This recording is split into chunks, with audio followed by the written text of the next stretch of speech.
Hello and welcome to Just Onside, your regular footballing fix. I am Ahmed Bajir. Uh, as you can see, the badge is still not here. He's had a child, I think, about 3 years ago. So maybe next week we might see him back. So uh, it's there's a few situations or few issues that he's having at this moment in time, but hopefully next week he'll be back. But the ever reliable, ever present, the indestructible Ois Ahmed is still here. So how are you, Ois? I'm doing good, thank you very much. Indestructible, maybe a bit too much, but yeah, no, I'm doing well. Yeah, hopefully we'll have Badge on the next one. We had a little bit of a break, couple of days off. We've been saying that for we about the have, last four we shows. So we have, but he'll be back soon. But yeah, we've had a few days off. But a few interesting things definitely have happened in the footballing world since we recorded last, and we were keen to kind of get into them. So yeah, let's get it cracking. let's get cracking. And a topic that I want to start off with is Gary O'Neill, who I think always, I'm not too sure whether you in terms of when we were doing our best sides, our best coaches, I think you had him quite high up in terms of achievement, accomplishment. This week, surprisingly, or maybe not surprisingly, he was given the elbow, given the boot. Um, I'll sort of offer you my thoughts on this. I think it was an excellent decision. I think it's how I would expect a club to be run. Uh, the reason why I think like this is and I'm going to talk about Leeds briefly, but in context. Uh, Last season, we stayed up by the skin of our teeth. Uh, and Jesse Marsh, because he kept us, or at least it was thought that he kept us up, we decided to give him the gig for the rest of the year. What I think fantastically Bournemouth have done is they've realised that whilst he did an exceptional job in keeping them up, he's certainly not a man, I think, that is going to take them to the next level. Whatever that next level is, they acted superbly quickly. There's a manager who's available, Iraola, who's a manager, obviously, that Leeds were courting. He's somebody that I think has got a fantastic reputation. He's at the early stages of his career, but he's somebody that I think will just get better and better. He plays attractive football, great football. I think he's a coach with really good ideas. He's done fantastically well at his previous club. He's made himself available. What Bournemouth have done is acted uh, in the best interest of the club. So certainly from my point of view, excellent decision. I think Gary O'Neill, yes, it seems to many a harsh decision, but there's no sentiments in football, or at least there should be no sentiment in football. It should be about the club, what is in the best interest of the football club. For Bournemouth, I think if they had Gary O'Neill, there would have been perhaps again skirting with relegation. I think with this guy, there is absolutely no way they're going to be skirting with relegation. I think it will be a comfortable mid-table finish. Fantastic decision, Bournemouth. Congratulations. What's your thoughts? I don't understand how you, as of today, I don't know the exact date, but here we are in June 2023. How can you say it's an excellent decision as of today? Because as of today, what's Andy Iraola, I should say, what's he done compared to Gary O'Neill? Gary O'Neill took over a team that had been absolutely walloped by City and Liverpool 4 games in. He took over from Scott Parker, and he's been at the helm leading Bournemouth to Premier League safety when all and sundry felt that they were absolute goners. He's proven over the course of just shy of a season that he can compete at this level, especially relative to Bournemouth's standing, let's say, in the game. How is it an excellent decision as of today? Excellent decision as of today. What's his reputation like in Spain at this moment in time? Yeah, but reputation is one thing. Look, he's come from Rayo Vallecano. Now, I'll tell you why I think Bournemouth had better be careful about how they operate as a footballing entity. Now, You asked me the question, so I'll answer it briefly. He's come from Rayo Vallecano. He's been there for 3 seasons. First season, I believe he got them promoted into La Liga. So, yeah, job well done. Second season, he's got them to the Copa del Rey semi-finals. And last season, they finished 11th. I think they've beaten Barcelona multiple times. They've even beaten Real Madrid. I read some statistics that they were top, or his team was top in terms of ball recoveries that have led to kind of shots at the end, and they were kind of third in defensive passes allowed and what have you. But anyway, the point is, does he have a good reputation? He does. Leeds came in for him, you're right, when they got rid of Jesse Marsh, and they were in for him. And he speaks quite openly about this, that actually he came very close to joining Leeds, but that Rayo Vallecano at the time did not want to allow him to leave mid-season. He's then run his contract down. So clearly there was some arrangement in place, because he's actually left on a free contract. Bournemouth haven't had to pay a penny. And it is, I guess, a penny for your thoughts, Ayub, because the part of me does feel that if Bournemouth had gone down instead of Leeds, he may well be the Leeds manager as of today. Absolutely, you're right. I mean, just to sort of interject, he's had, I think, so far with the side that he was coaching. I mean, we're not talking about one of the major sides in Spain, but I think what he's accomplished with what he's had at his disposal has been fantastic. I think he's got all the ingredients. You're right in one sense, because what has he done in the Premier League? He's done nothing. But there's many managers who've done nothing prior to coming into the Premier League. Yeah, no, I fully agree with you. I don't want to get into the whole Graham Souness vibe when he made those comments about Roberto De Zerbi, as to the fact that that's not the point here. I think he could go on to become a great coach. I don't know. So I'm not suggesting he won't. I'm just saying I don't know.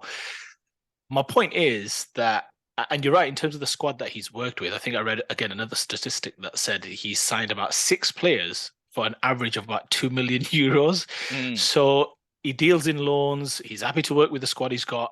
Again, probably a very similar match in terms of coming from Rayo Vallecano as to how Bournemouth perhaps want to operate, knowing we won't be able to secure as many big signings to come to the South Coast, and Bournemouth are a very similar club in a lot of ways, kind of looking to punch above their weight. One could even question whether they are a Premier League level club, let's say, in terms of, again, their standing.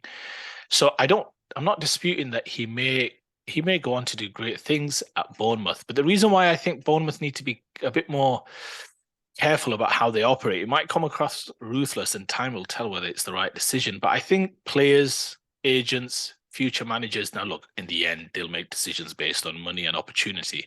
But I think they'll sometimes take a look at the fact that, hang on, this club was saved, or I say saved, but were led to safety by a young manager. They gave him put him at the helm. He saved them against all probability. And then at the time of perhaps rewarding him with a new contract, or maybe backing him a little bit in the transfer window, they've actually sacked him. Now, I think that resonates within the footballing fraternity about how a club operates, in terms of a level of class that you would think would be a prerequisite to try and get free agents there, or signings there. Again, this is where I think sentiment takes over. From a purely footballing footballing point of view, who do you think is the better coach? Is it Iriola or is it Gary O'Neill? Who do you think has much more potential? Who do you think has the potential to take Bournemouth? I mentioned before, whatever the next level is, who is more likely to do that? What do you think Bournemouth's aims are for next season? Because these clubs can't afford to look 3, 5 years, 7 years down the line. What's their aim and objective for next season? It's to be a steady and a solid Premier League outfit, and I don't think it's to be in the position that they were in this season, where they were very, very close. I mean, admittedly, Gary O'Neill was the man that sort of took them away from the relegation spots, but really, I think their intention is just to be comfortably mid-table. And I think Iriola is much more equipped to be able to do that than Gary O'Neill. I think from a footballing point of view, I think it's an excellent decision. It's one where I can't argue with that, because you can't have sentiment, surely, as a football club. Fans expect the club to be run in such a way where we are always going to try, or at least the club are always trying to make sure that the decisions that they make are in the best interest of the football club, not the individual, the football club. So do you not feel that that's what they've done? So you've suggested that it's a good decision. I'll suggest that I'll defer judgment. And I can't for the life of me foresee that their aims and objectives next season are to finish mid-table. No, it's to finish 17th, Ayub. It's the finish. I mean, they are fortunate, I would argue, that there will be, at the start of the season for sure, two teams that, from a bookie's perspective, will definitively start, and I would argue all three, that will start as favourites to go Mm. straight back down, and those will be the three promoted teams. But it at the best, all you can say is I'd have to defer judgment, and it may well be a good decision. And look, I wish him nothing but the best. I don't want him to get relegated to prove my point. That's my point. I'm not suggesting he's a bad coach. All I'm suggesting is that, although to your point, there's no sentiment in football. That's fine. Sometimes you've got to make tough decisions, decisions that are going to come across as brutally harsh and lacking emotion. Let's say you've got to make a cold, calculated decision. I'm not disputing that, but I'm simply suggesting that it's quite disingenuous for Bournemouth, if I may say, the fact that that coach was approached by Leeds in February or whenever it was. He then doesn't sign a contract, which already tells me that Bournemouth had already some sort of pre-agreement to suggest, because why would he not sign another contract? Clearly, he was keeping his options open. And these things don't just happen overnight thinking, oh, this guy's become available. No one's touching him. Let's take him on board. Bournemouth clearly had their eye on him the moment Gary O'Neill was guiding them to safety. And that's my point about how disingenuous it is from Bournemouth, because at the time they would have been looking Gary O'Neill in the eye, telling him how amazing a job he's done, whilst preparing in the background, because managerial appointments in the Premier League, as you well know, they don't just happen. Yes, some of them are reactionary. There's no two ways about it. There's a poor level of preparation, and then there's kind of reactionary measures and what have you. But Bournemouth, clearly, this gentleman, this coach, Iraola, he doesn't sign a contract. Most likely, the deal was done quite some time ago, if you ask me, or at least some sort of gentleman's agreement. At the same time, when Gary O'Neill's guiding them to safety, so I just think it's a poor way to treat a guy who clearly has surprised many, yes, probably Bournemouth fans included, by guiding them to safety. You would argue that at the bare minimum, you'd think let him at least start the season. Now, you might argue this coach won't be available, fine, but surely a bird in hand is worth more than two in the bush. I mean, they know what they get with Gary O'Neill, and time will tell whether this coach will be a success. I can't say it's an excellent decision. I just think it's a cold, brutal one where we should defer judgment. I'd love to know, in terms of, thanks for your thoughts, which obviously I'm sort of in disagreement with, or at least I've got a different perspective on this. But for those watching this show, I'd love to know what your views are. Please make a comment and offer us your thoughts. What do you think? Do you think it's brutal? It's harsh? Do you think it's the right decision in terms of a footballing point of view? We'll leave that subject there. Talking about sentiment. I was just going to say just one final comment. I know why you're a big fan of his, having spent 2 years under the tutelage of Marcelo Bielsa, Absolutely. A disciple. a man who's close to your heart, who also pretty much took you down as well, or nearly took you down. But anyway, we digress. Let's move on. Yeah. But talking about sort of sentiment and emotion, a subject that perhaps is sort of gathering momentum in terms of opinion and concern is the current Saudi Football League, which seems to be attracting more and more interest from not just has-been players, but players who are perhaps approaching their peak or are at their peak. It's a topic which is certainly one of interest. I have my own views, and I presume OS, you have some strong views on this subject. So I'll give you the floor, my friend. What's your thoughts on this this animal that seems to be getting sort of bigger and bigger? Yeah, and I think it's important to lay out a couple of things here. Firstly, with regards to some of the discussion recently about how Saudi Arabia's influence in the footballing world and how that may well impact certain financial fair play rules and what have you. That's a topic we're going to cover another day, and I think that's because there's a lot of meat on that bone, and we'll get stuck into that topic at the appropriate time. And I think we'll probably cover it probably in the next episode or in a couple of episodes' time. I think what's interesting with regards to the players and the Saudi Pro League is that, and again, important to lay out, is where is all this coming from? What is the context behind the sudden rise and prominence, let's say, of major footballers playing in European leagues, making their way over to Saudi Arabia to play football there in the main league for 1 year, 2 years, 3 years,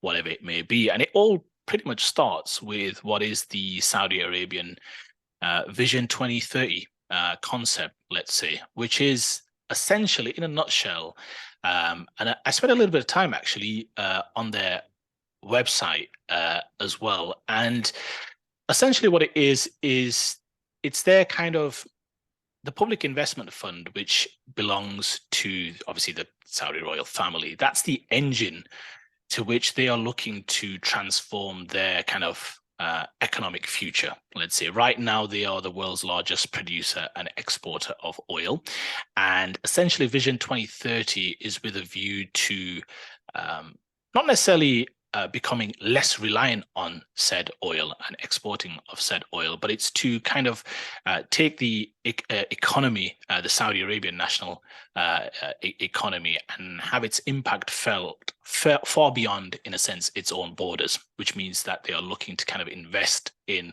lots of markets, in lots of industries, making Saudi Arabia a go-to destination through investment in sport, investment in leisure, entertainment, and to bring tourism to the country. And that's essentially, in a nutshell, what this is all about. So recently, earlier this month, the Saudi Arabian government, or the Public Investment Fund, which is the engine that they'll be using to mobilize this transformation of their economy, they announced that they would be taking over 4 of the major football clubs in the Saudi Pro League, as you mentioned, Ayub. Those 4 clubs, Al Ittihad, Al Nasser, Al Hilal, and Al Ahly. Al Ittihad recently won the title. Al Nasser obviously famously secured the services of Cristiano Ronaldo, which we'll come on to. So those 4 clubs, one of those, Al Ahly, I believe, just got promoted back into the big time. So those 4 clubs, 75% of them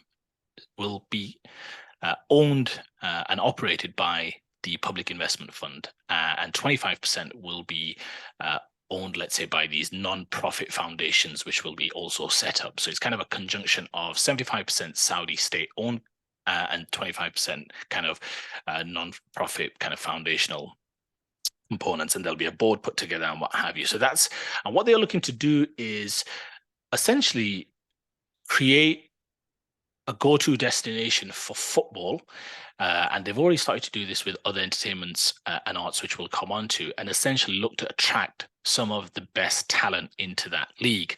Now, Sky Sports, I think, spoke to a couple of insiders who suggested that they want to attract in the next 5 years 100 of the best footballers worldwide into the Saudi Pro League. It's an ambitious plan, one that might look far-fetched, but again, we'll probably get into the details shortly. So essentially, just if I kind of hand the floor back to yourself, Ayub, just that's the framework. That's essentially what's happening. Saudi Arabia are looking to be less reliant, let's say, from an economic perspective, on simply producing and exporting oil.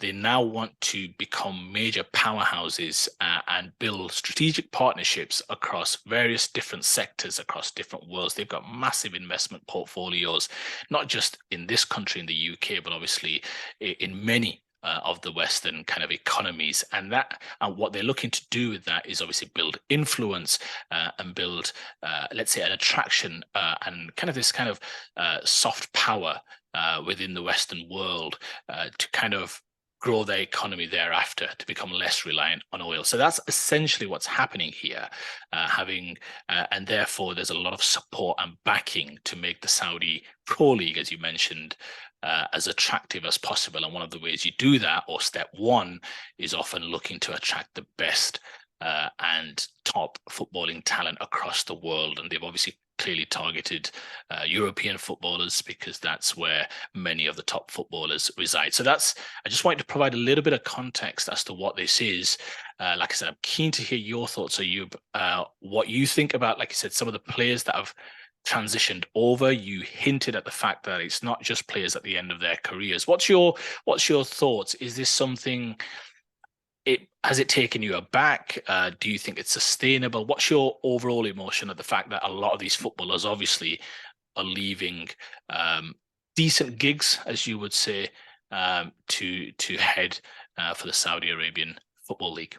I think firstly, you're absolutely spot on. I think it's primarily an economic reason why they are doing this, and it's been, I think anybody who follows international affairs is aware that there is this program 2013 Saudi Arabia, and it's something which has been absolutely fundamental to MBS.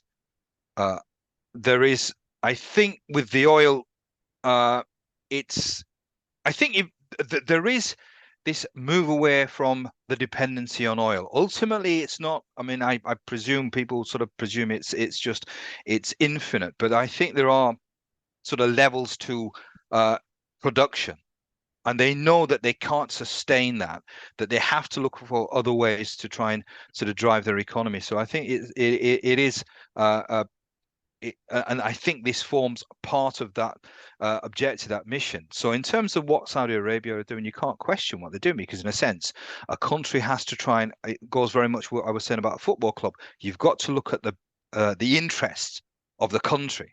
So that's what they're doing.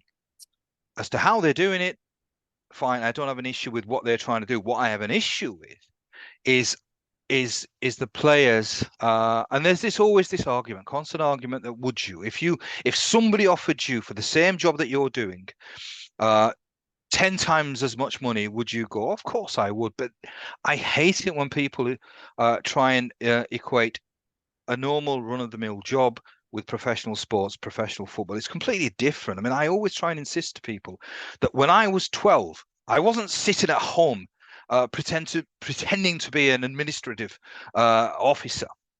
I was playing sports because that's what I enjoy doing. So it's not the same. Professional footballers, when they started playing, they did it for the love. A lot of times it's like, you did it, I did it. We paid for the privilege of playing sports. We paid our subs. So it's at what point does it suddenly become a job? That's all it is. These professional footballers in the modern age are earning multiple millions. I'll use some examples. I mean, with Ronaldo, maybe you can turn around and say, well, look, he was looking for an opportunity in Europe. It never came. So maybe I suppose he had no alternative. Maybe that's the case with Ronaldo. We've just had Ruben Neves, who's some would say approaching his peak. He's decided to take easy money in Saudi Arabia. This is what part of me is saying, well, money is God for a lot of people. So therefore, all he's doing is what a lot of society is doing, chasing the dollar, chasing the pound, chasing the sterling. So how am I to argue with what he's doing? He's doing what a lot of people are doing. But this is sports. This is about memories. This is about trying to be the best that you can, trying to be sort of somebody that wins things. Maybe I'm being idealistic in this, and maybe I suppose that is the case. But the reason why I'm being idealistic, Ruben Neves is a multimillionaire. I sort of check whether it's true or not. He's got about 15, 20 million in terms of what his net worth is at this moment in time. He carries on playing in the Premier League, he'll double that. He'll have enough money to sustain himself, his children, his children's children. So when people talk about securing the future, he's secured his future already. This is just pure greed. This is pure unadulterated greed, trying to make as much money. In a sense, money becomes the objective. And that's where my issue is. And I'm going to be idealistic on this. As I said, I could understand maybe if it was 30 years ago when players were paid a pittance, when maybe when they retired, they were going to have to try and find some way of trying to secure some form of other income.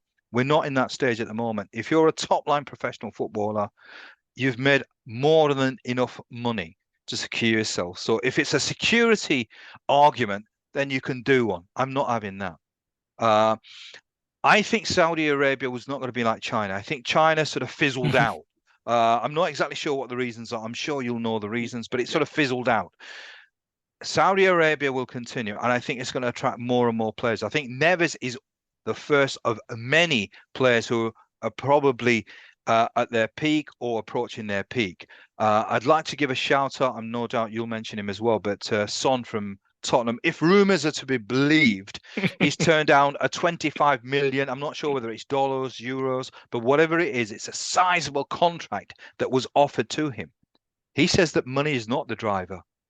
He says that it's about winning things. Now, albeit he's playing for Spurs, so I think maybe he needs to change sides if he wants to win things. But he says he's still got things that he needs to do in the Premier League. So that to me is just it's beautiful. When I hear that, that's absolutely beautiful. Here is a multimillionaire who perhaps realizes that he's set for life. I mean, his kids are set for life. So maybe he's trying to make as many memories as he possibly can do. So for me, Saudi Arabian League, very much like the IPL, I consider these as cancers on the game. The Saudis don't give a damn, I think. All they're concerned about is their own well-being. Fair enough, which a lot of countries should do. You should think about just your best interest. But this is the beautiful game. This is the game of football. And I think I'm not going to be melodramatic, but I genuinely think that Saudi Arabian Football League it's a bit too it's a bit late for that when you said the cancers. Yeah, but I honestly I worry. I worry about how many other players are we going to lose, because it will dilute, I suppose, many leagues when you start losing players. Now,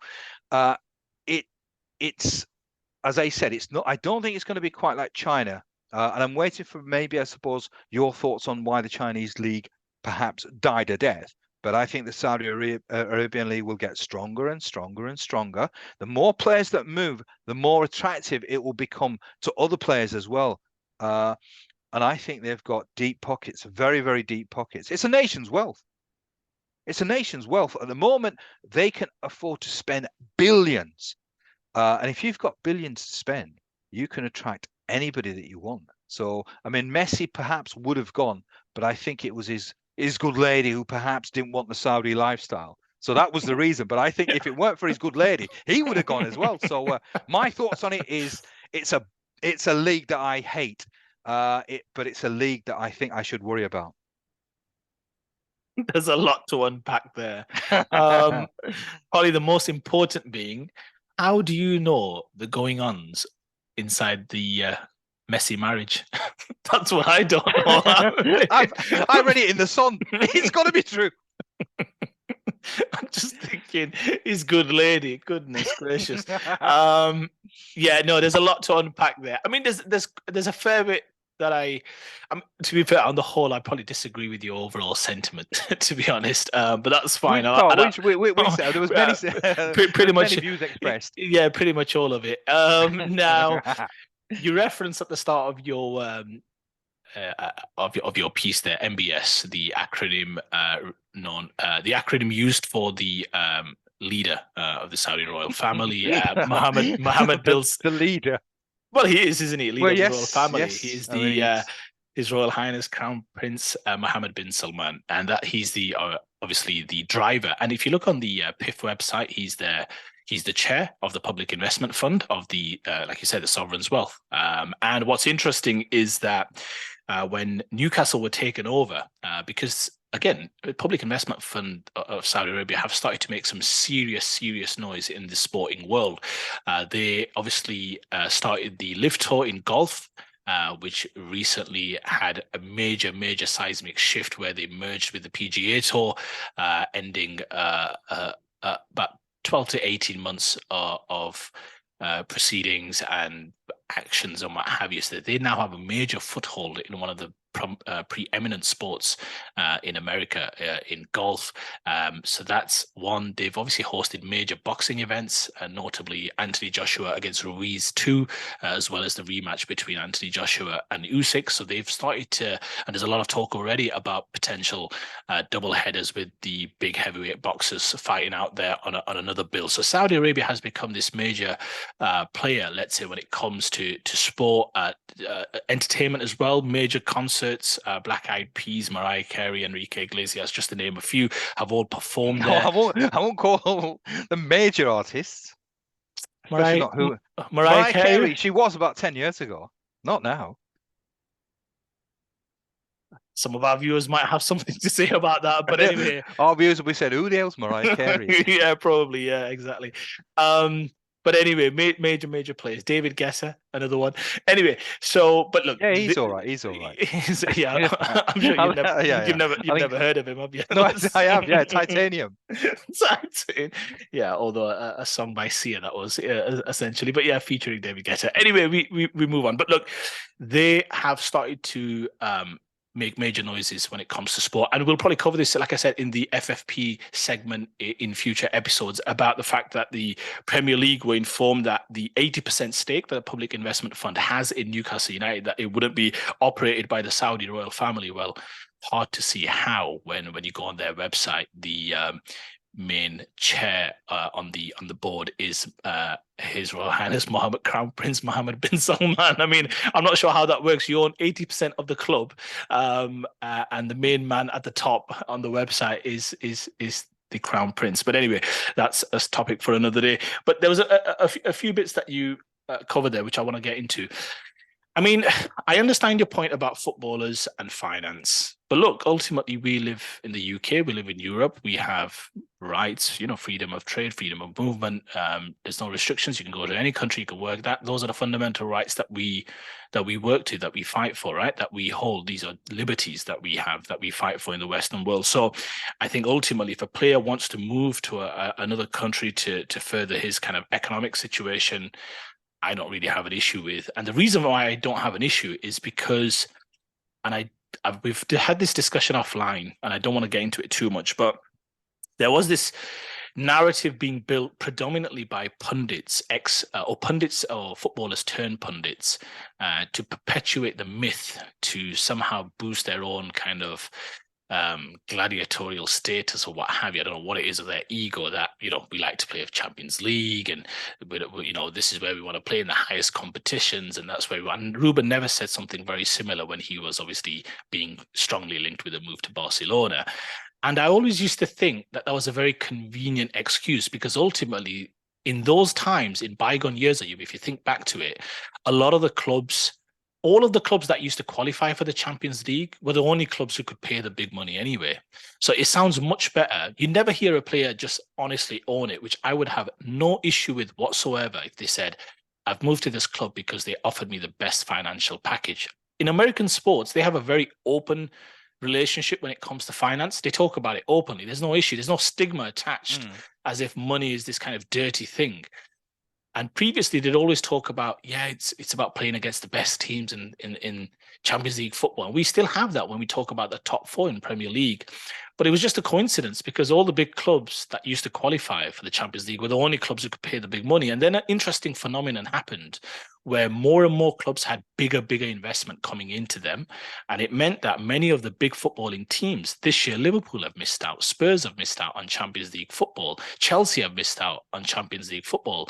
And what's happened, it's slightly, I don't know if disrobed is the word, but it's kind of taken away that myth, because players will still join Chelsea, will still join Liverpool, will still join Spurs, because they'll be given a fairly big contract. Now, a lot of the supporters of these clubs then argue, it's because we'll only be out of the Champions League 1 year, we'll be back in next year. So that's one of the reasons. My point is, I've never believed the idea that a footballer, 9 times out of 10 or 99 times out of 100, the number one variable in any deal is finance, whether that's his salary, whether that's the agent's cut, whether that's other various shenanigans that are going on between different clubs and different intermediaries. Finance is the single most important factor that will determine whether a player will move in one way or another. I've never been under any illusion that it's something romantic. Now, if two clubs are of the same ilk, and they are offering similar wages, that player may well take a reduced salary in that instance.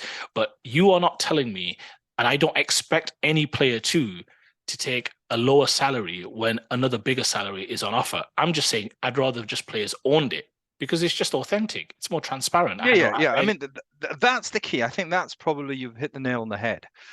where people should, or players should, just be open, honest, and transparent. Because it's football doesn't operate outside of society. It is part of society. We live in a society which is primarily, it's driven by, I suppose, if you look at the objective of humanity, it's about the acquisition of wealth, albeit from the smallest guy to the biggest guy. That's what we want to try and do. We want to try and earn as much money to live as comfortably as we possibly can do. So maybe it's an understandable behavior. Uh, I would love, and there are isolated incidents where perhaps players have. I mean, I go back to, there was a guy, I don't know whether you know Neil Sullivan. He used to be a Yeah, keeper. Wimbledon. He was Yeah, yeah, famously lobbed by David Beckham from the yeah. halfway line. Yeah. He was at Chelsea. He was number two at Chelsea. And he was on, I think, 20,000 a week, and he had maybe about, I think, 2 years to go on his contract. And then Leeds, I don't know whether we were League One at the time or in the Championship, but we offered him a deal. From 20,000, we offered him 5,000 because that's what we could afford. He was sitting on the bench. He could have carried on sitting on the bench, but what he decided, he was at the fag end of his career, but he decided that, right, no, I want to play. He took a wage cut. Now, bearing in mind, he's playing at a time where maybe, I suppose, it's not astronomical salaries. Now, 20,000, you don't say it's a small salary, but it's certainly nowhere near the 50, 60, 70, 80,000s that players are on now. That was a decision that he made purely on footballing terms. And I just wish that these players that make decisions based on pure football are loaded. I mean, I'd love to sort of be able to sort of say, well, Neil Sullivan, I hope somewhere that somebody makes a comment on this guy and use almost him as an example. Same with Son. Son's in a different position. He's already comfortable. But there are exceptions. I have so much admiration because while sport is part of society, I make a difference. Sport is something different from normal jobs. I never like players or sports people saying it's a job. As soon as I hear the phrase but it's a job, but why can't Saudi Arabia build a league and then look to attract the top talent towards said league? They may fail long term, fine, we'll get into that. But why can they not do that? And if they do that, what's so wrong about it? there's various reasons why I would disagree with the concept of Saudi doing that, because it's the nation's wealth. I've always been against. I mean, this is slightly a political discussion on this because, but it's the nation's wealth. It's not an individual. It's not MBS who's worked tremendously hard. He's worked his fingers to the bone. This is just individuals who are fortunate who have been placed in a position. Remember, the Saudi monarchy is man-made. It's not Yeah, evolved naturally. But but let's follow that thought process through. Let's imagine that this league becomes an incredible success. Just follow this thought through. And they're packing out stadiums, they're packing out arenas. That's bringing more jobs, that's bringing more eyeballs, that's bringing more sponsorship, that's bringing more investment. I mean, the idea, ultimately, if tomorrow you and I were to start a business, there'd be a great deal of investment that we perhaps would need to make into it at the start to try and build its foundational basis. I'm just suggesting that whether or not you and I think it's going to be successful or not is not relevant. What's stopping a country using its nation's wealth to perhaps build a better economic future for its said citizens? I mean, I'm not sure exactly how that model is going to work in terms of how it's going to boost the economy, but I think at the moment it's just very rich people because it's not something that they work for. They are spending money. Now, I don't think it's. I'm not going to use the moral or immoral argument. I just don't think. I think it's like sort of glass houses throwing stones, all that kind of stuff. I just sort of think that it sits uncomfortably with me because it's more of a, and maybe I suppose this is where it's completely. I need to enter the real world because I'm being purely idealistic, and there are moments in time where I am quite idealistic, and this to me is where it's football is a game where really it's about competition, it's about sport, and it always should be because the Premier League to me is the best league in the world, and it's evolved to a certain extent naturally. Admittedly, there's a lot of money in that league. I just sort of think it's Saudi Arabia are in a privileged position because there's a tremendous amount of wealth and it's a nation's wealth. And I always sort of say it's a nation's wealth because this is not work for. If you work for money, you're much more careful in how you spend the money. When it's money that's given to you or it's just by chance you happen to have a lot of money, because you don't value that money that much. Yes, but they have a very different political setup. And this is not a political podcast, but their political setup in that country is incredibly different to the one that we live in today in this country. So I mean, well, it's going to be. I think this is. It's going to continue. The conversations and the debates are going to continue. Well, and I'm sure in future shows we'll be able to sort of pick this up when more players are moving to the league. For sure, yeah. And I do want to cover just a couple of quick topics, if I may, you just to finish this subject. You spoke about the Chinese league. Now, you're right. There are some parallels to the 2004 Chinese Super League, let's call it, which was put together. If you remember, famously, Oscar went over, the former Chelsea player, West Ham's Marko Arnautovic, went over to the Far East. Now, originally, what that was a direct order of the president. So he was of the opinion that China should host the World Cup. They should build a good national, domestic league and a national team and what have you. Where it changed for them is that they had a bit of a change of heart, or at least the Communist Party did, and they weren't all too pleased with the large amounts of money that was kind of making its way into Europe and foreigners' pockets, or at least that's how it's reported here. And they decided to tighten up in terms of the league structure about how many foreign players you could have. So I think they weren't just kind of overly pleased with how it was going in terms of the amount of expenditure that they were having to make. I think the difference here, it seems, although we're at its infancy, is that Saudi Arabia has this kind of clear goal for 2030, and you mentioned it, they've got deeper pockets, and that's where a lot of the sense in the media is that they are incredibly serious and that this is the beginning of a process, and it'll be interesting to see where they go. In a short space of time, you mentioned they've secured Ronaldo on huge money, 175 million a year. Karim Benzema has joined Al Ittihad, who won the title, at 172 million a year. N'Golo Kante's gone on a free transfer, again, big money, 80 million a year, or what have you, on a 2-year deal. And there's a lot of other Chelsea players. I think Ziyech and Mendy's done. There's talk about Koulibaly, Aubameyang, and a few others, maybe even Lukaku, Hudson-Odoi. So there's a huge amount of Chelsea players linked. And again, we'll probably get into that on a future episode. So that's what the current numbers are. We've gone through Ruben Neves. That's probably the one. I mean, that's probably one that's raised a few eyebrows, because the UEFA president, Alexander Ceferin, he was interviewed about whether or not he saw this as a risk, and he said absolutely not. And he said that the Saudi government, or the Saudi league, was going about this the wrong way. Investing in players at the end of their careers wasn't the way that he sees as growing the game. What he would have liked is where they invest in coaches, academies, kind of developing the game that way. But of course, he would say that he's president looking to safeguard his European leagues, that he's president of the UEFA. I wouldn't expect him to be kind of all welcoming and all open with regards to what Saudi Arabia are doing. But like you said, off the back of that, they've managed to secure Ruben Neves, a player 26 in his prime, 47 million euros, I believe, is the switch. Again, we'll probably get into that in a future episodes, because Wolves were also in some difficult financial fair play situations given their expenditure in January. So that's where they're at. It'll be interesting to see how it continues, what other players they can secure. They obviously made a huge offer for Lionel Messi. You covered that in great detail, Ayub. Obviously, he's gone to Inter Miami. The only other final thing I would say is it was quite interesting to watch the Crown Prince Mohammed bin Salman at the Qatar ceremony, at the Qatar 2022 opening ceremony. I think we both commented it offline, and you could imagine that obviously the Saudi Arabian fans came to support the team in droves. They were the best supported team in terms of actual numbers at the Qatar World Cup. You saw MBS there at the ceremony, and you got a sense that he would quite like to somehow navigate Saudi Arabia with a view to hosting that competition in 2030. Now, it's a long shot.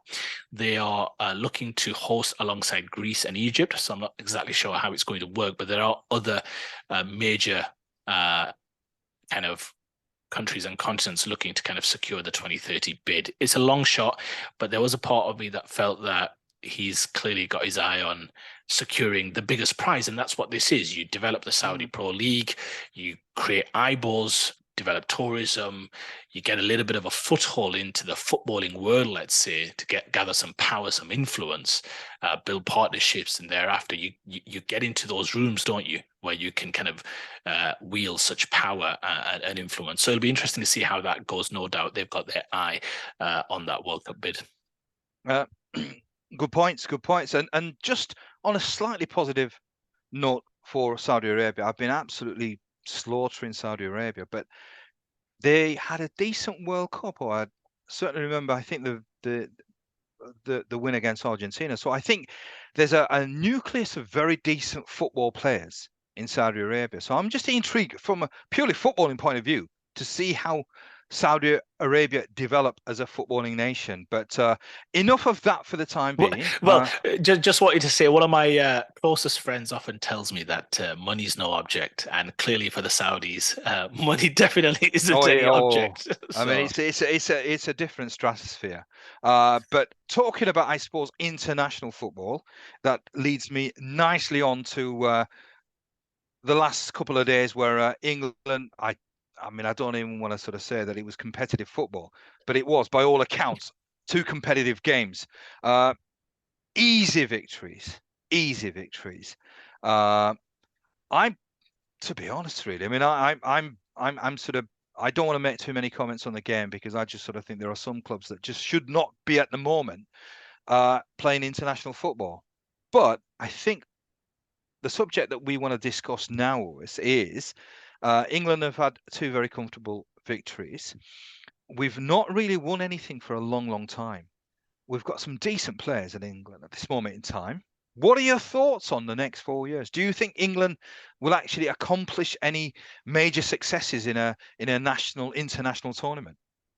You said we've not won anything for a long time, Ayub. How old were you in '66? I was a glint in the milkman's eye. Oh, that will have gone over many people's heads. Anyway, so all good, all good.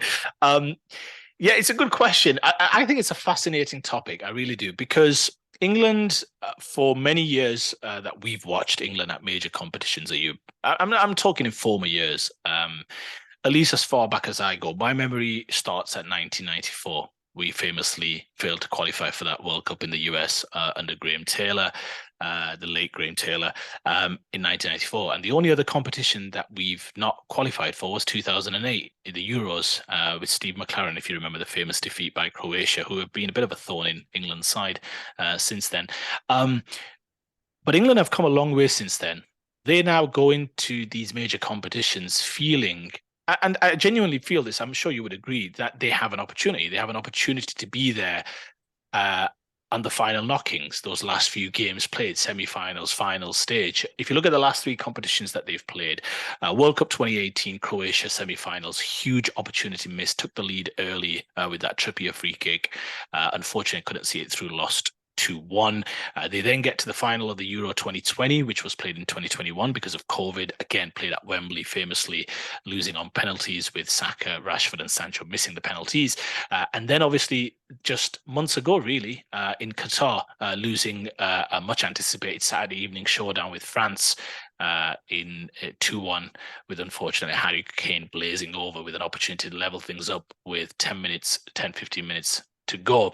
England under Gareth Southgate have looked like a team that could win competitions. And what normally would happen, I would imagine, is that normally would represent some sort of cycle where you then have to unfortunately go through a couple of years or a tournament cycle to kind of come through again. And where England, I think, find themselves in a privileged position is that they have this opportunity, I think, to extend that cycle. And that's simply because they've got, in my opinion, a really young, I say young, but a mixture between young and experienced heads in that squad. Even the manager now has got tournament experience. And I think they've got the perfect mix, let's say, to go into the next couple of tournaments and really give themselves a chance to win the tournaments. And I'm just going to quickly go through this in my first stanza, if I may. The next three competitions, we've got obviously Euro 2024, which will be played in Germany next year, which will have a new setup of 24 teams.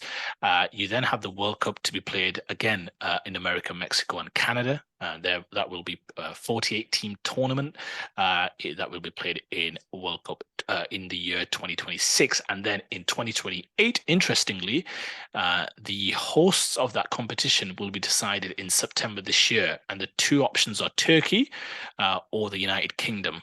The games will be spread out across Scotland, Northern Ireland, Republic of Ireland, England, and Wales.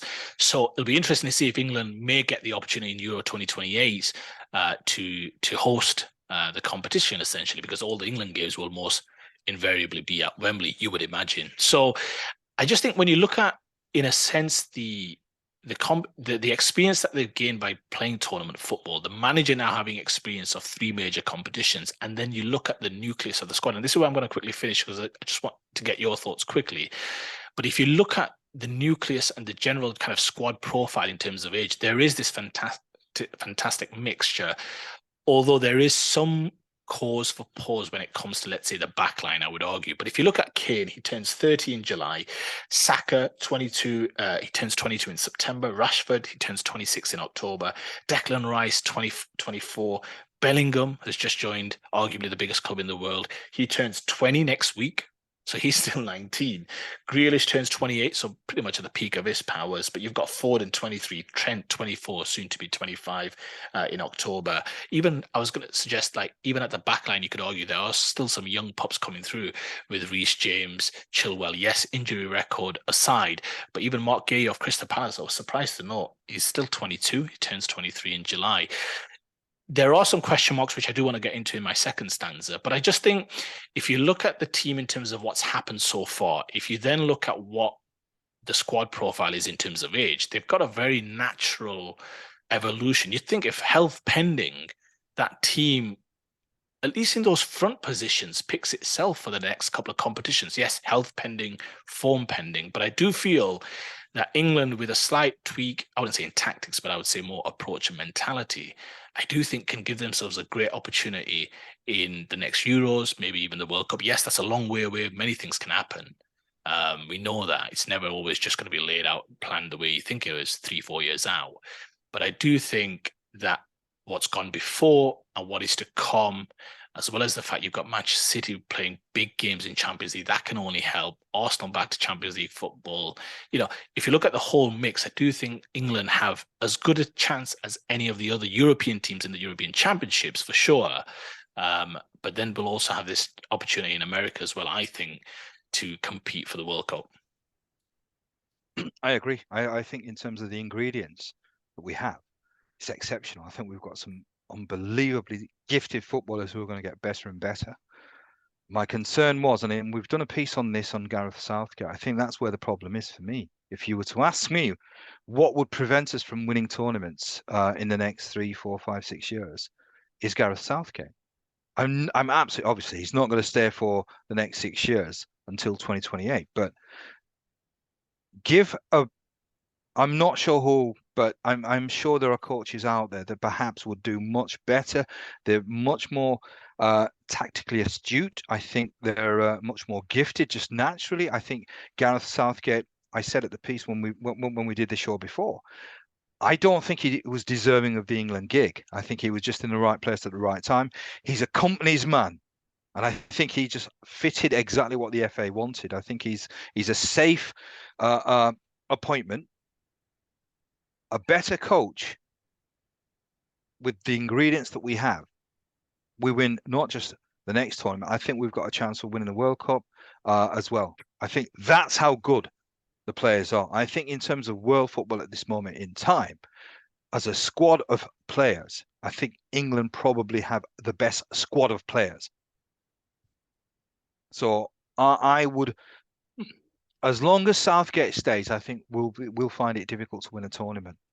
And I think it's Southgate which is the issue rather than the players, because I just don't think he's tactically good enough in the biggest tournaments in the world. Well, there was a lot of talk, wasn't there, after the World Cup that he may leave the England job.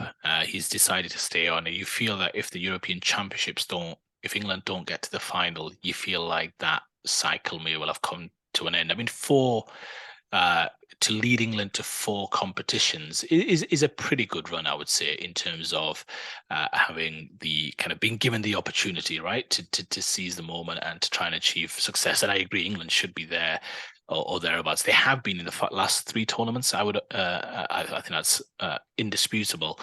Many people's favourites, even going into Qatar, and you felt like if they'd been fortunate enough to come through France, who knows, they could have maybe got to the final and then competed against Argentina. I don't disagree with you. However, I'm a little bit more bullish on Southgate than you are. Of course, you probably want to see the new Bournemouth manager get the gig, Anthony Iraola. Let's give him the role. Yeah, both jobs. Yeah, just give him both jobs. He can handle it. No, I think, look, you're absolutely right in terms of player profile. I alluded to it in terms of the defense. I mean, I think it's more the backline and situation where there's some question marks. I want to say there's major issues, but there are some question marks. Stones is still a good age where he could play at least another couple of competitions, but Maguire's not been playing regular football. Trippier's, I think, 32 going on 33. Again, Shaw, still a decent age, so he's probably okay. Decent backup in Chilwell if he can stay fit. Goalkeeping situation, Pickford, Ramsdale, Pope's actually in his 30s, but Ramsdale and Pickford, I think 25, 26. So I think in terms of, again, health and form pending, the team's there with no doubt some players will come to the fore naturally, right? That will, you've seen even with the Palace, Eze play over the last couple of games. So there's some opportunities there to break your way in to the team. Trent Alexander-Arnold getting an opportunity. He's still of a very young age. I think in terms of England, I actually think, and the reason why I'm a little bit more, not bullish, I'm not guaranteeing anything, but the reason why I'm bullish is I think Southgate will have looked at some of those competitions, understood that there's a lot of players now that are about to taste also some what I would call big experience games. And what I mean is, like Saka, for his tender age, he's played big games and he's now about to play Champions League football for the first time. Declan Rice, if rumours are to be believed, will end up at either Arsenal, Manchester City or Manchester United. Again, he'll be playing Champions League football next year, 24. Other players, again, young, who will, Marcus Rashford returns to the Champions League next season. So they're all kind of in good form, ready to take that jump, ready to perform at the highest level, playing big games for their club teams as well. And yes, other players have already got that experience. Kane is played in big games for Spurs in England. Trent Alexander-Arnold played in Champions League finals, Premier League title races already, even at his tender age.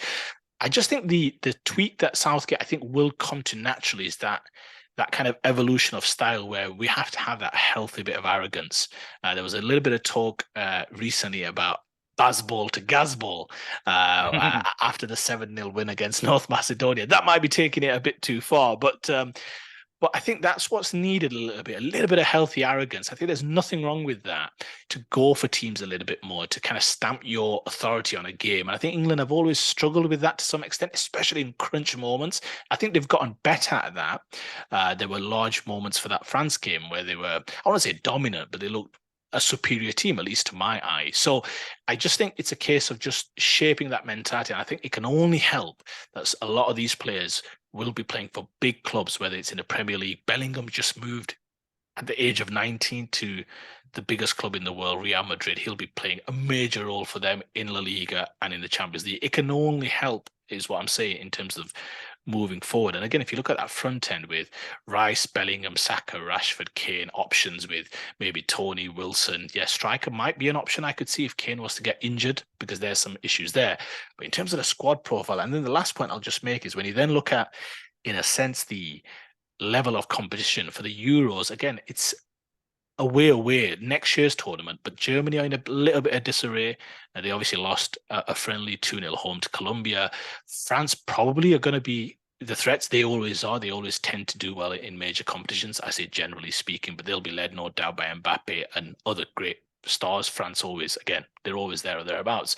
But Italy failed to qualify for the World Cup. Spain, still a relatively young team. Can they kind of kick on? So England are going to be there in terms of being talked about. And I think they'll probably be, I want to say early, but maybe second favourites going into the competition next year behind France, maybe. I could see that.